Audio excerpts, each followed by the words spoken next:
재미로 시작했는데 재미로 끝나지 않는 경험이 있으신지 모르겠어요. 어렸을 때 시골 가서 지블록이라고 깡통에다 불러갖고 돌리다가 볏집단을 태운 적이 있어요. 물론 제가 한 건 아니고 같이 갔던 애 중에 하나가 해갖고 정말 크게 혼났어요. 저는 서울에서 왔다고 혼나지 않고 엄청나게 혼났던 경험이 있어요. 얼마 전에 브레이크스루라고 하는 크리스찬 영화를 봤는데 거기서 세 소년이 같이 얼음이 살짝 완전히 깜깜 얼지 않고 얼음이 얼려 있는 강에서 한 명이 빠져가 코마 상태에 빠졌던 어떤 그런 것이 있어요. 셋이 놀다가 정신없이 놀다가 한 명이 빠져가고 그렇게 된 거예요. 결국은 물론 그 영화의 내용은 크리스찬 영화인데요. 그런 어려운 과정을 통해서 하나님을 만나고 결혼했다는 것을 얘기해 주고 있는 것들이에요. 어쨌든 이렇게 재미로 시작했는데 재미로 끝나지 않는 것, 때로는 재미가 아니라 좋은 일로 시작했다가도 나쁜 결과가 온 적이 있어요. 가끔 듣는 얘기지만 이렇게 새벽 기도회든 저녁에 기도회든 갔다 오다가 사고 나가고 돌아가시거나 이런 경우도 있고, 또 선교로 떠났는데 저한테 실제적으로 저희 교회, 제가 무학교회 서울에서 섬길 때 같은 날 떠났는데요. 같이 몽골로 떠났는데 한 팀은 금호교회에서 떠났고 한 팀은 저희 교회에서 떠났는데 같이 오다가 그 금호교회 팀 중에 하나가 밤에 새벽에 떠났거든요. 근데 교통사고가 나갔고 그럼 그 팀은 몽골로 오지 못했어요. 이런 경우의 수가 흔치 않습니다. 그렇지만 예기치 않은 경우로 돌아오는 경우가 얼마든지 있습니다. 바울은요, 우리가 잘 아는 것처럼 전도자고 선교사였습니다. 바울은 3차에 걸쳐서 전도여행을 했고 지금 터키 지중해 북부 지역, 지금의 유럽의 남부 지방을 중심으로 전도여행을 했습니다. 지금이야 배, 비행기 또는 자동차로 움직일 수 있었지만 당시만 해도 도보로 모든 전도여행을 해야 됐고, 물론 배도 타고 그랬지만 엄청난 어려움이 있죠. 더군다나 감옥에 갇히거나 돌에 맞는 그런 생명의 위협도 당하는 경우가 있었습니다. 그러다가 바울은요, 나사렛 예수를 전한다는 이 죄 같지 않은 제목을 가지고 감옥에 갇히게 되죠. 죄인의 몸이었지만 로마로 호송되고 있었어요. 근데 오늘 본문은 바로 그 로마 호송을 배경으로 하는 그 중간의 일부분입니다. 그런데 학자들은요, 이 지금 로마로 호송되는, 죄인으로서 호송되는 이 시간을 바울의 4차 전도여행이라고 또 부르기도 해요. 왜냐하면 바울은 평상시에는 공식적인 자리나 법정이 있지 못했고, 그런 사람들, 예를 들어 총독이나 황제나 왕들 앞에 있지 못했지만, 이 죄수로서 그가 호송당하는 순간에 여러 군데에서 그가 예수 그리스도가 누구인지를 증거할 수 있는 기회를 잡을 수 있었기 때문에 그렇습니다. 오늘 본문에서 바울의 삶을 우리가 좀 보면, 바울은 죄수로서의 삶인지 아니면 복음 전도자로서의 삶인지, 사실 우리가 과연 지금 이 순간, 지금 호송돼 가고 있는 이 바울의 지금 이 순간이 과연 죄수인가 아니면 전도자인가 라고 말하기가 사실은 쉽지는 않습니다. 구분하기가 어렵죠. 여러분 어떠세요? 죄수입니까? 전도자입니까? 네. 사실은 이렇게 구분하기 어려운 것들이 상당히 많아요. 정확하게 여러분 바울은 죄수였다, 아니야 바울은 선교사였다, 이렇게 구분하는 게 이 시간에 그렇게 중요한 의미를 가질까요? 그렇지는 않을 거예요. 여러분, 우리가 선교, 전도, 구호, 봉사, 구제 이렇게 겉으로 드러나는 것들을 구분하는 것이 중요할까요? 중요하지 않을까요? 큰 의미는 없다고 봅니다. 예전에 이거 가지고 좀 심하게 구분짓고 이게 더 나은 거예요. 실질적으로 교회에서 어떤 이렇게 선교라고 갔는데 문제를 굉장히 갖고 이렇게 크레임을 거시는 분들이 가끔 있어요. 근데 사실은 다 같은 마음으로 예수 그리스도를 증거하려고 하는 마음으로 한 일이기 때문에 그 일들에 대해서 그렇게 문제가 없는데 굳이 그것을 끄집어내시는 분들이 있어요. 이런 것들 저런 것들을 구분짓기 좋아하는데, 사실은 그렇게 구분짓게 되면요, 우리가 갈등이나 쓸데없는 에너지를 소모하게 되는 경우도 참 많이 있습니다. 바울은 죄수였지만 바울은 자기를 죄수라고 여기지 않았어요. 바울은 자신은 늘 하나님의 말씀을 증거하는 자라고 여겼습니다. 어떤 상황에서든지. 여러분, 포도나무에 포도가 열리는 것은 포도가 열매를 맺으려고 노력해서일까요? 그건 아니죠. 포도나무이기 때문에 이런 거죠. 하나님은 바울이 죄수였지만 나중에 황제에게까지 복음을 전하는 역할을 하게 하는데요. 사람들이 보기에는 바울이 감옥에 갔다. 지금 우리가 성경을 보니까 그렇지만 내가 실질적으로 감옥에 갔다 그러면 이건 굉장히 심각한 일이에요. 네. 어떤 목사가 감옥에 갔다. 이건 심각한 일이죠. 인생이 끝난 거랑 같은 거 아니겠습니까? 하지만 이게 끝이 아니잖아요. 이게 끝이 아니에요. 사도행전의 바울의 삶을 우리가 보면요, 이게 다가 아니라는 걸 우리는 누구나 다 알죠. 저는 이것이 하나님의 인도하심이다라고 봅니다. 일반적인 생각에는 바울이 죄수가 된다면 복음을 전하고 예수를 전하고 교회를 세우는 모든 일이 완전히 차단되고 망했다고 생각하기 쉽지만, 그전까지 바울은 도어투도어 원투원으로 증거를 했다면 이제는 황제 앞에 서서 좀 더 거시적인 복음의 길이 열리게 되는 그런 일이 펼쳐집니다. 여러분, 이러한 일들, 우리가 생각하지 못한 것들을 완전히 바꾸는 이런 일들은요, 이런 계획은요, 오직 하나님만 하십니다. 우리는 끝났다고 했을 때, 우리는 아무 가능성이 없다라고 생각했을 때 다른 길을 여시는 분이 있는데요, 바로 그분이 바로 하나님이세요. 그럼 이 죄수라고 하는 것도 좀 억울한데, 지금 이 유라굴로라고 하는 태풍을 만나잖아요. 허리케인을 만나잖아요. 그럼 이거는 어떨까요? 이것도 바로 하나님의 인도하심이죠. 바울은 빌립보서에서 어떤 방도로 하나 전파되는 것은 그리스도니라고 그렇게 말하고 있습니다. 어떤 방도로 하나 전파되는 것은 그리스도.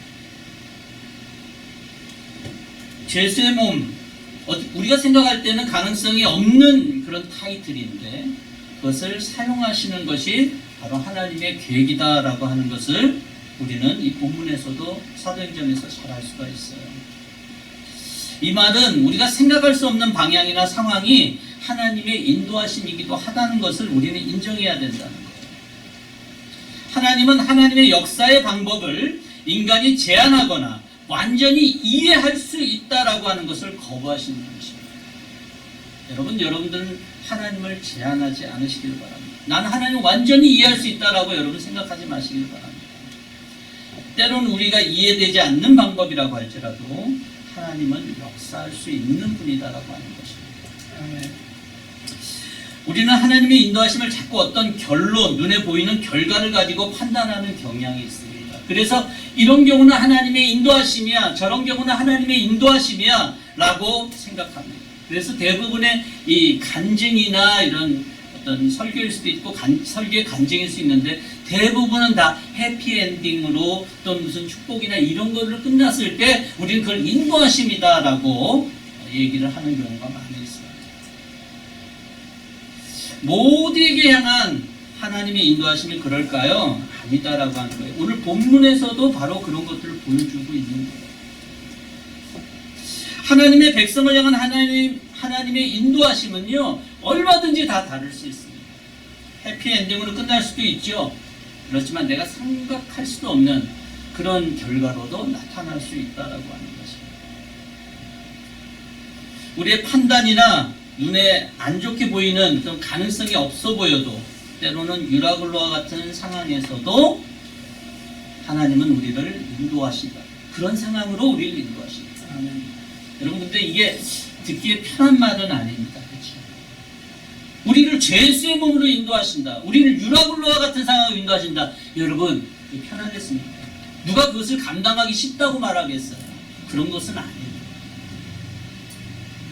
근데 제가 말씀드리고 싶은 것은 우리가 인도하신 하나님의 인도하심이다라고 하는 것에 대해서 하나로 결정하는 경우가 많다는 거예요.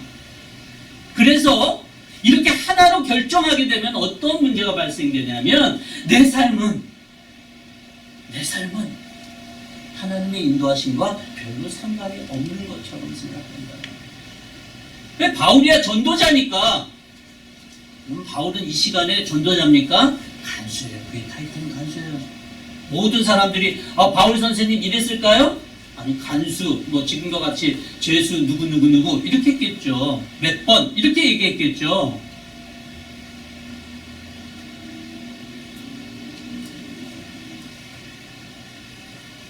여러분, 하나님은 어떤 방법을 해도 하나님의 사람들을 하나님의 계획에 의해서 인도하심을 우리가 믿습니다. 그렇죠?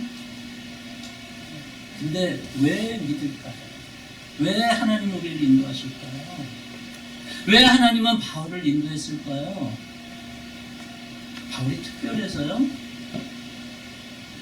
그렇게 생각할 수도 있죠. 바울의 삶 보통 삶입니까? 우리가 생각하시는 저분은 하나님의 인도하심 있는 분, 우리 조목사님 하나님의 인도하심 있는 분, 네, 특별하신 분이에요. 저분 정말 특별하신 분 같아요. 저렇게 하실 수 있는 사람이 세상에 대단한데요. 바울도 마찬가지. 그래서 하나님 인도하실까요? 아닙니다. 절대로 아닙니다. 하나님 왜 인도하시는 줄 아세요? 바울 안에 예수님이 있기 때문에.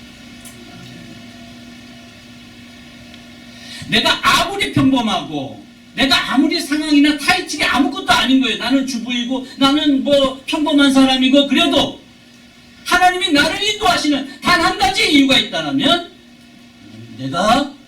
내 안에 예수가 있기 때문에. 예수가 있는 사람들의 삶을 인도하시는 거예요. 아까 갈라디아서 2장 20절에 우리가 다 했잖아요. 이제 내 안에 누가 있는 거예요? 예수 그리스도가 있는 거잖아요. 그래서 내가 사는 거잖아요.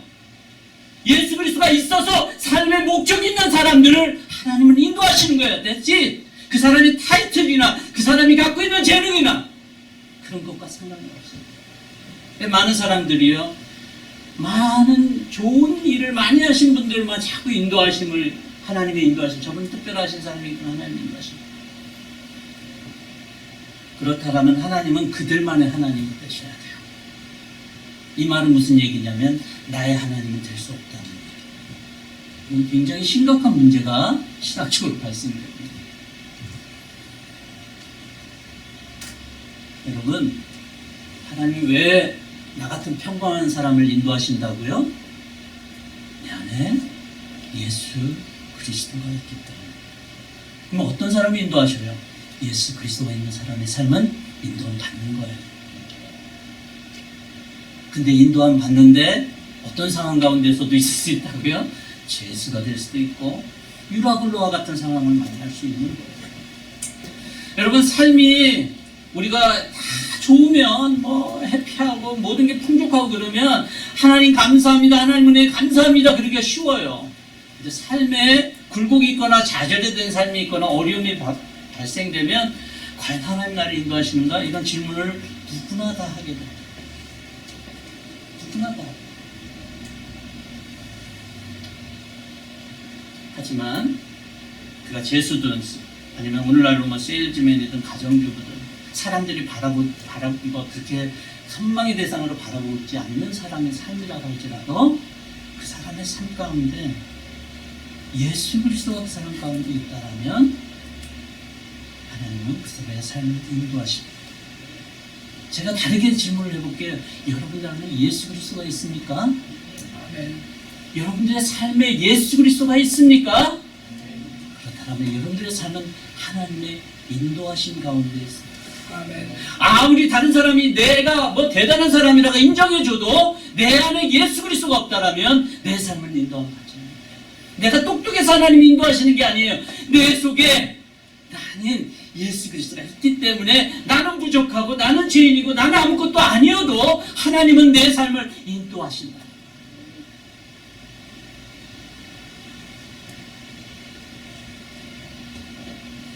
그래서 지금 보이는 현상, 때로는 유라굴로와 같은 현상, 지금 보이는 결과, 죄수가 되는 그런 결과, 독상망하는 결과가 있을 수도 있고, 그런다고 할지라도 그와 상관없이 하나님의 인도하신 가운데 그리스도인들은 있다는 사실을 믿으시기 바랍니다. 아멘. 바울의 믿음의 증거가 계속되는데요. 제수의 몸으로 배를 타고 이제 로마로 가야 돼요. 그레데라고 하는 섬에서 바울은 겨울을 지날 것을 선주함과 선주한테 제안을 합니다. 9절과 12절을 보면 그렇게 얘기하죠.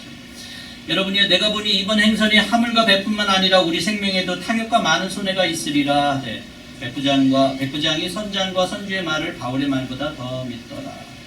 그 항구가 과동하게 불편함으로 거기서 떠나 아무쪼록 베닉스에 가서 과동하지 않은 자가 더 많으니, 여러분 바울이 하나님께 직접 바울이 24, 5절 이렇게 얘기했던 것처럼 직접 말씀했다라고 하는 성경 본문은 없어요. 그렇지만 슈마기는 바울이 그렇게 하나님께 받았을 가능성도 있고, 어쨌든 바울이 확신을 가지고 얘기하는 거예요. 그런데 백부장은 첫째로 11절에서 경험이 풍부한 선장과 선주의 말을 믿었고요. 또 두 번째로는 정박한 항구가 가동하기 불편해서, 지금 살아난 사람이 거의 300명 가까이인데 300명이 그 조그만 항구에서 겨울 동안 있기가 불편했다는 얘기예요. 세 번째로는 여러분 생각해보면 많은 사람들이 우리가 이제 동의를 하잖아요. 이제 동의를 하면 나 혼자 독불장군을 주장을 하기가 쉽지 않잖아요. 더군다나 지금 이 누구의 말이에요? 바울, 죄수의 말이란 말이에요. 죄수의 말을 듣겠어요? 많은 사람들이 이렇게 하는 게 좋겠다는 말을 듣겠어요. 그러니 당연히 이 백부장은 당연히 많은 사람들이 동의했다라고 하는 이 말을 믿을 수가 없죠. 그래서 결국은 베닉스라고 하는 항구를 향하게 됐습니다. 여러분, 이러면 안 될 것 같은 느낌이 있을 때가 있어요. 이러면 안 될, 많은 사람들이 동의를 해도 이러면 안 될 것 같은데 라고 하는 때가 있어요.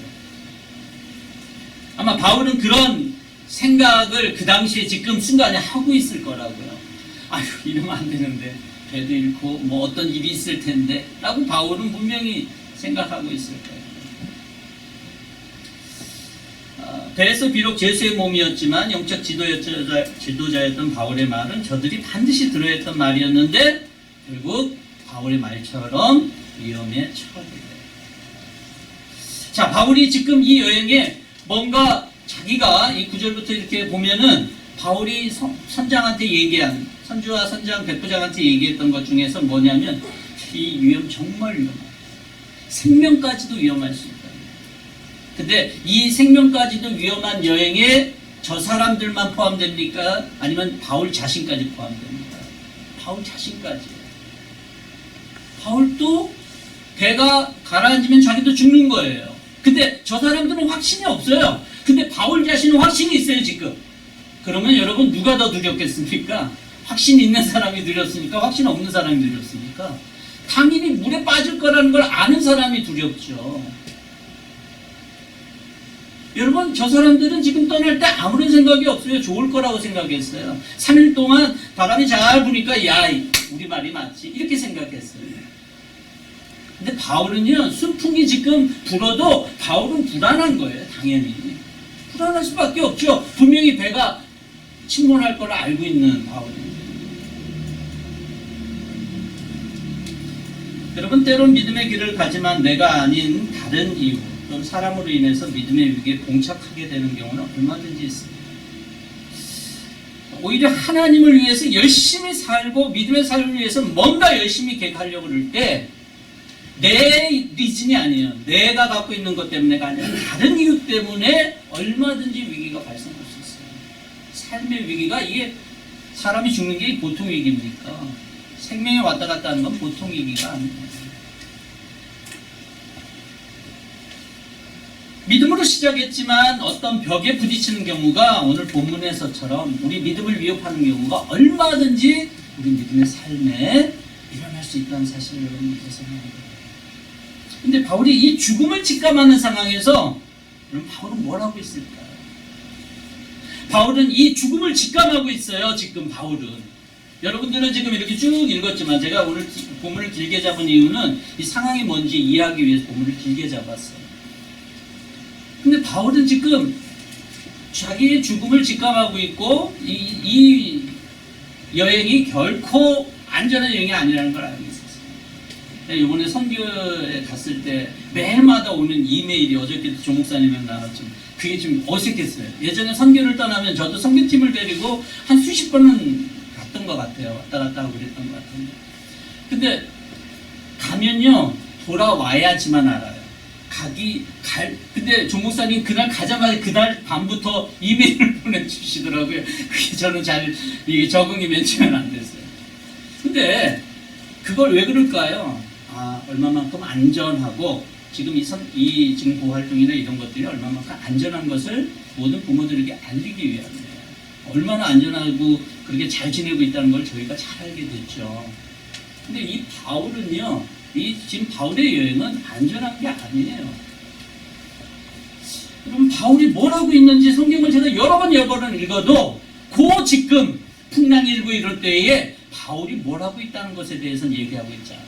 마지막에 어젯밤에 하나님께서 내게 나타나서 이전까지 바울이 어떤 것을 하고 있다는 것을 오늘 성경은 우리에게 얘기해 주고 있잖아요. 그러면 이제 assume 할 수 있죠. assume 할 수 있는 거는 뭐냐면, 바울은 여기에서 뭐 발버둥 치면서 요나처럼 이렇게 배 밑창에 가서 있다든지, 요나 같은 경우는 어떻게 했어요? 배 밑창에 가서 푹 자고 있었잖아요.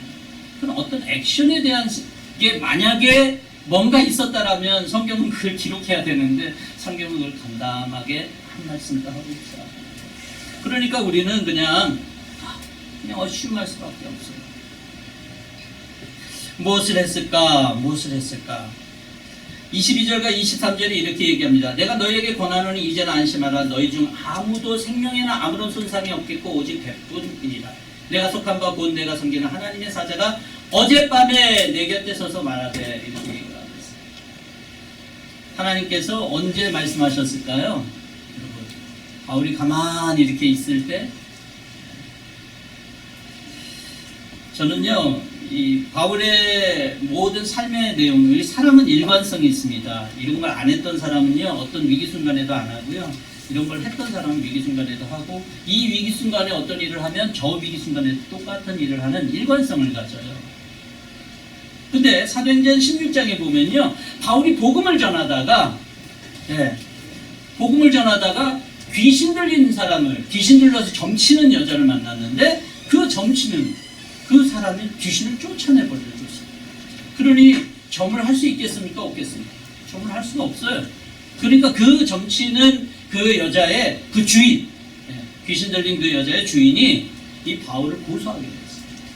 그래서 바울과 실라가 감옥에 갇히게 돼요. 근데 바울과 실라가 그 밤에 한 일이 있었어요. 사도행전 16장 25절에 이렇게 얘기합니다. 바울과 실라가 기도하고 하나님을 찬송하며 죄수들이 뭘 했다고요? 기도와 찬송.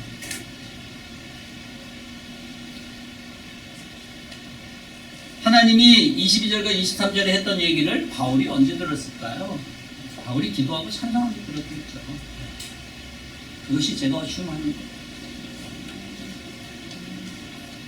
여러분, 하나님과 인도하신 가운데 있는 성도들, 인도하심을 구하는 성도들, 어떤 상황에서든지 우리 그 상황을 변하게 할 수 있을까요?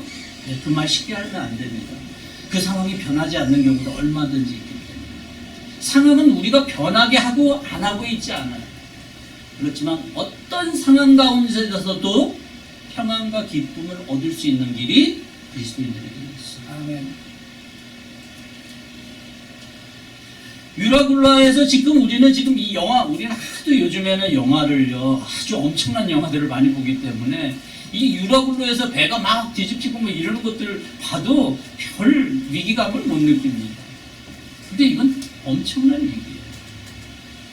근데 그 상황 속에서도 바울과 기도하고 찬송하고, 감옥에서도 기도하고 찬송했을 때 상황이 안 바뀔 수 있어요. 그냥 그 폭풍 그대로 잠잠하게 타이타닉처럼 깔아앉을 수도 있어요. 그렇지만 그 사람의 마음속에 평안과 기쁨, 그것은 어느 누구도 알아갈 수 없는 거죠. 일제시대 때, 요즘에는 한국에서 일본과의 관계 때문에 예전에 일제시대 때 얘기들을 많이 조명을 하고 막 그래요. 일제시대 때 가장 유명했던 목사님 중에 한 분은 주기철 목사님이었죠. 그렇게 많이 기도했어요. 사람들이 주목사님 위해서. 근데 하나님은 주목사님을 데려가셨어요. 우리가 하나님 이분은 꼭 쓰임을 더 받으셔야 됩니다. 그렇게 하고 주목사님뿐만 아니라 어떤 사람이라도 얘기를 해도 기도를 해도 하나님 데려가실 수도 있어요. 상황이 바뀌었습니까? 안 바뀌었죠. 손예건 목사님 같은 경우는 두 아들을 당시에 동상당이라고 하는 그 청년에 의해서 두 아들이 다 죽게 됐어요. 얼마나 기도했겠어요. 그래도 상황이 안 변했어요. 그렇지만 상황이 안 변해도 그 사람 마음속에 평안과 기쁨은 하나님과 하십니다. 여러분, 우리는 인도하신 가운데 상황들을 바꾸어 달라고 인도해 달라고 기도하기가 쉽습니다. 하나님 이런 상황을 노면하게 해주세요. 근데 그 상황은 하나님의 주권 가운데 있는 거예요. 우리는 그것을 막 바꿔달라 한다고 하나님 바꿔주시면 바꿔주시는 거고 안 바꿔줄 수 있어요. 그렇지만 하나님이 주시는 게 있어요. 그것은 바로 하나님. 오늘 제가 이 말씀을 하는데 교회 와서 이 주보를 이렇게 보는데 여러분 같이 한번 볼까요? 안에 글 중에 빌립보서 4장 6절 7절에 있어요.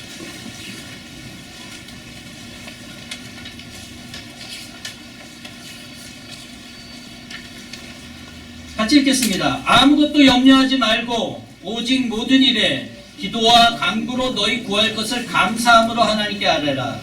그리하면 모든 지각에 뛰어난 하나님의 평강이 그리스도 예수 안에서 너희 마음과 생각을 지키시리라.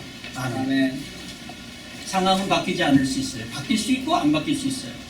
그렇지만 하나님이 주시는 평강은 반드시 하나님이 인도하신 가운데 있는 모든 성도들의 마음이었습니다. 그래서 우리는 죄수 가운데 어떤 유라굴라 가운데서 우리가 할 수 있는 가장 좋은 게 있다라면 그거는 기도와 찬송인 줄 믿으시기 바랍니다. 아멘.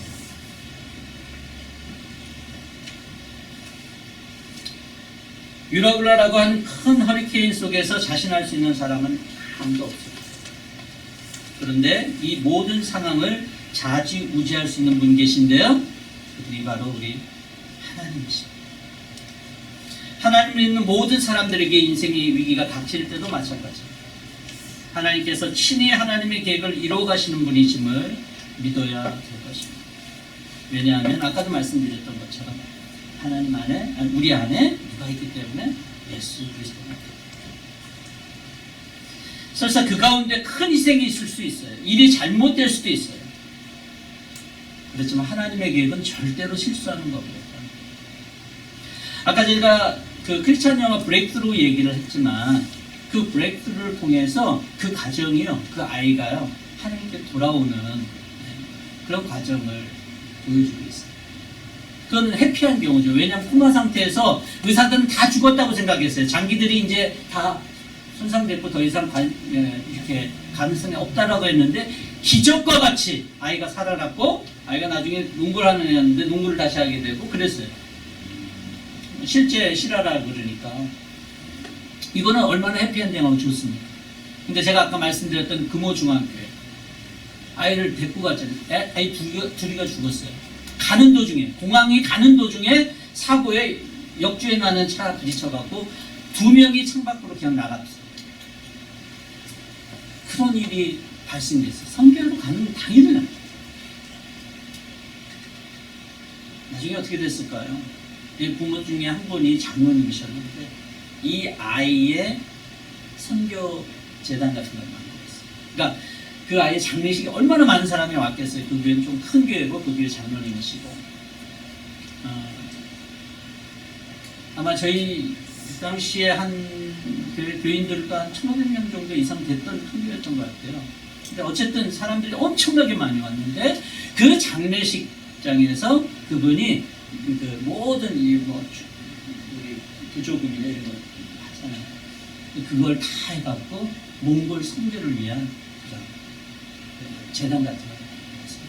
이게 얘가 가서 하고자 했던 거거든요. 사실은 저희는 하나님의 계획을 알지 못합니다. 여러분, 우리는 하나님의 계획을 1도 몰라요. 사실 정확하게 얘기하면.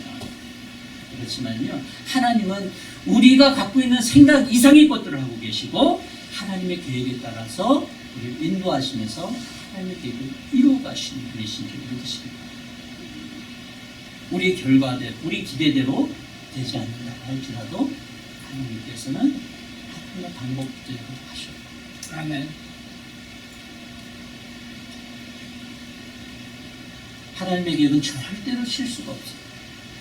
사람들은 하나님의 계획을 내가 손해보지 않는 정도로만 생각하는 경향이 있어요. 그래서 시나리오가 하나님의 계획을 이루시는 건 결국 나나 내가 속한 공동체 또는 교회의 유익한 결과로 끝나야지만 된다고 생각하는 경우가 있는데 그것이 다 하나님이 인도하시는 게 아니다. 저는 우리 모두가 하나님의 계획을 다 알 수 없다는 것에 다 동의할 수 있기를 바랍니다. 그렇지만 하나님은 내 삶을 내가 내 안에 예수 그리스도에 있고 내가 예수 그리스도를 믿고 살아간다라면 내 삶은 반드시 하나님의 인도하심 가운데 있다. 내 삶에 얼마든지 죄수로서의 삶, 유라굴로의 삶이 얼마든지 내게 바뀔 수 있답니다.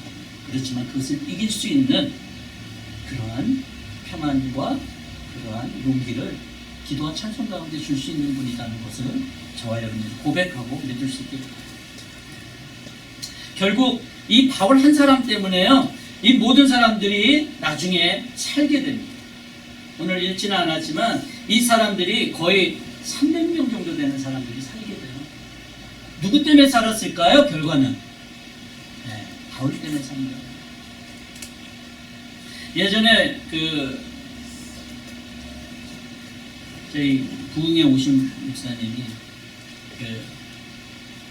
정말 우리 한 사람 한 사람 그리스도인들이 귀하다라고 하는 얘기를 하면서 당신들은 프라우드를 가져야 된다고 그렇게 얘기해요. 왜 그러냐 설명을 하는데 그분이 신목사님이신데 세상 사람들이 우리 때문에 살고 있는 것 같다고 얘기해요. 여러분, 이 모든 우주와 모든 이 인류의 모든 운명을 하나님이 주고 계신다라면 그 말이 맞아요. 이 모든 것이 하나님과 상관없다라 그러면 그 사람 따로 우리 따로인데 진짜로 우리가 성경에 기록된 대로 하나님이 이 모든 세상을 주관하고 계시고 그 다음에 우리의 삶과 모든 세상을 주관하고 계신 분이라면 세상의 모든 사람들이 우리 때문에 사는 게 맞아요.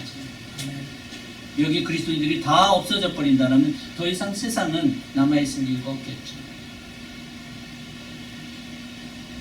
저는 우리 조 목사님이 이번에 갔다 오시면서 관심 받지 못한 수많은 아이들을 이렇게 관심을 가져주면서 우리 여기 있는 교인들 모두가 다 같은 마음으로 그 일을 하신다라고 저는 생각이 들어요. 도와주는 사람이나 거기서 일하는 사람이나 다 똑같으니까.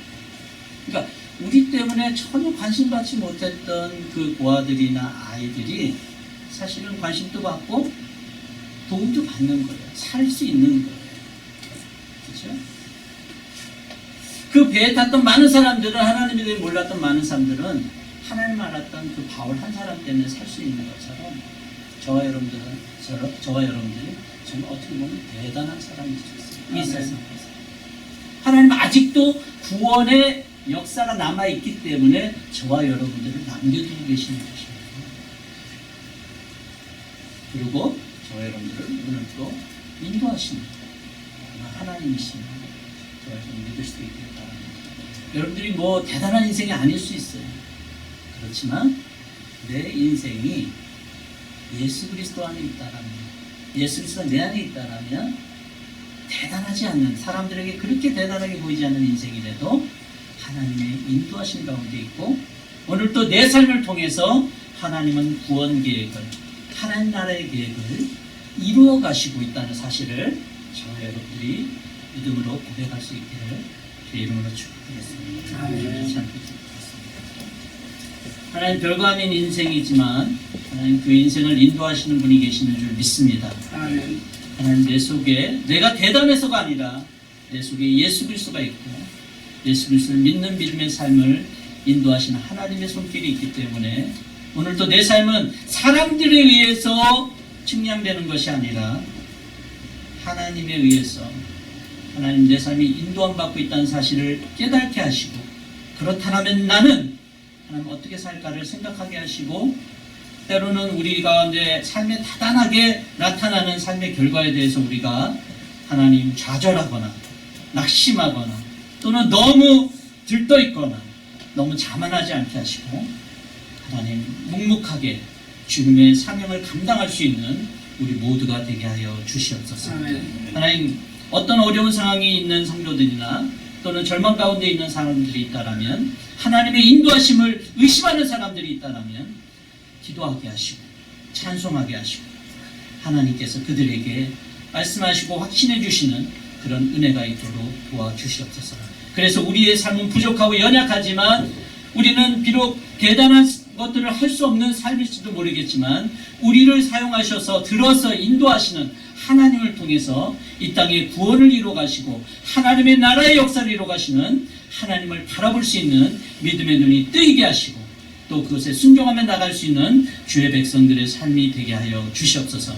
오늘 뿌리 깊은 교회에 속한 모든 성도들이 그러한 주님의 인도하심 속에서 소망 가운데 살아가며 주님과 동행하며 하나님의 구원을 이루어가는 주의 백성들이 될 수 있도록 주님 축복하여 주시옵소서. 아멘. 감사를 드리며 예수님의 이름으로 기도합니다.